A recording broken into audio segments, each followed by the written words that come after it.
Әнәс Гаитович Гаитов Түмән улысының Вагай районындагы Олы Кунтан авылда 1945 елның 1 июльдә туган. Тыныс океанда 4 ел хезмәт итеп кайткач, мәктәптә эшләгән.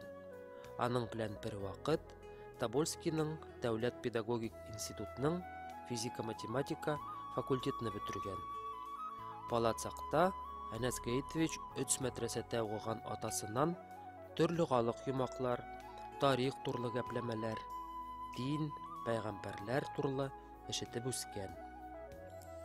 Булар бөттерәсе аның аңына сеңеп калып, ана соң Сибир татарларының телен, тарихын, динен, мәдәниятен саклауда, торгызуда актив эш алып баруга сылтау булып килде.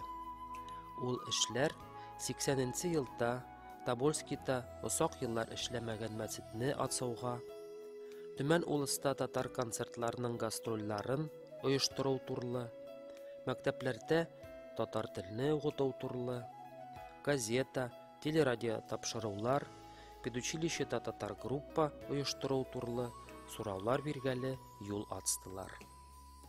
83нче елда Әнәс Гаитович Булат Сөлейманов белән танышаты. Алар бергә милли сораулар белән сыгатылар, төрле инстанцияларга керәтләр, кул куюлар, иятылар. Кыенлыклар белән, әмма кәнесе тормышка ашты. Тобольскийдагы пединститутта урыс-татар бүлеге эшләп китте. Минзат Ибатуллин белән Өмет дигән беренче газета чыкты. Яңарыш дигән улыс газета чыга башлады.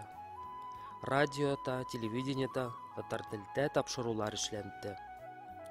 Тобольскийда Сибир татар мәдәният центры оештырылып, аның беренче директоры булып Әнәс Гаитович эшләп китте. Түмән итәктәге Кырынкүл авылда татар телене укыткан мәктәп ачылды. Татар авыллардан булган абитуриентлар өчен вузларга льготалы кергәле дип квоталар бирелде.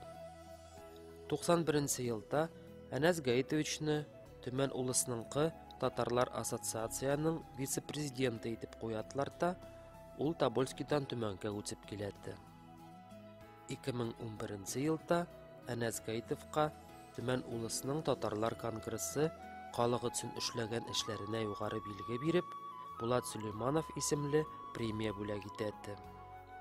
Хәзерге көндә Әнәс Гаитович Гаитов Түмән улысының Сибир татар ясаучылар союзыныңкы рәисе булып киләде, Сибир татарларга файдалы булган эшләрдә катнашты.